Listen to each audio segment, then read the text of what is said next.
আমার জায়গায় আপনি হলে কি করতেন একটু কমেন্ট করে বলবেন। গতকাল রাত 12টার দিকে দেখে কে যেন আমার বিকাশে 20,000 টাকা পাঠাইছে। আর যখন আমি দেখলাম আমার বিকাশে কেউ 20,000 টাকা পাঠাইছে, তখন আমিও চিন্তায় পড়ে গেলাম, কি ব্যাপার, আমাকে কে টাকা পাঠাইছে? আমি তো কারো কাছে টাকা পাই না, আমাকে তো কারো টাকা পাঠানোর কথা ছিল না। তার মানে কি কেউ আমাকে ভুল করে টাকা পাঠিয়েছে? যদি কেউ ভুল করে আমাকে টাকা পাঠায় তাহলে তার টাকা আমি দিয়ে দিব।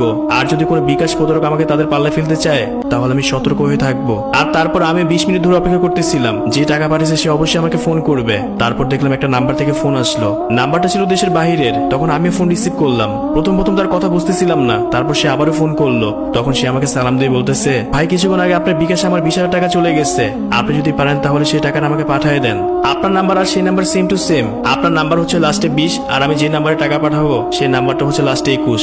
একটু দাঁড়ান, আপনিও কি কখনো ভুল নাম্বারে কখনো টাকা পাঠাইছেন? সেটা বিকাশ হোক আর নাম্বার হোক, একটু কমেন্ট করে বলবেন, যাই হোক। আর তখন আমি তাকে বললাম, আমি অপেক্ষা করতেছি যে আমাকে টাকা পাঠাইছে তার টাকাটা তাকে ব্যাক দিয়ে দিব। কিন্তু আপনি এক কাজ করেন, আপনি যে নাম্বারে টাকা পাঠাতে চাইছিলেন সেই নাম্বার দিয়ে আমাকে একটা ফোন করেন। যেই কথা সেই কাজ। তারপর সেই নাম্বার থেকে আমাকে ফোন করলো, দেখলাম আসলেই। তখন আমিও তাকে তার 20,000 টাকা দিয়ে দিলাম। অবশ্য সেই ভদ্রলোক আমাকে বলছিল আমি যেন 500 টাকা রেখে দেই, কিন্তু আমি তাকে বলছিলাম এই টাকা আপনার, এই টাকা কেন আমি রাখবো? আর তখন নিজের কাছে ভালো লাগতেছিল, মনে হচ্ছিল অনেকদিন পর একটা ভালো কাজ করলাম। আসলে ভালো কাজ করার ভিতরে একটা শান্তি আছে।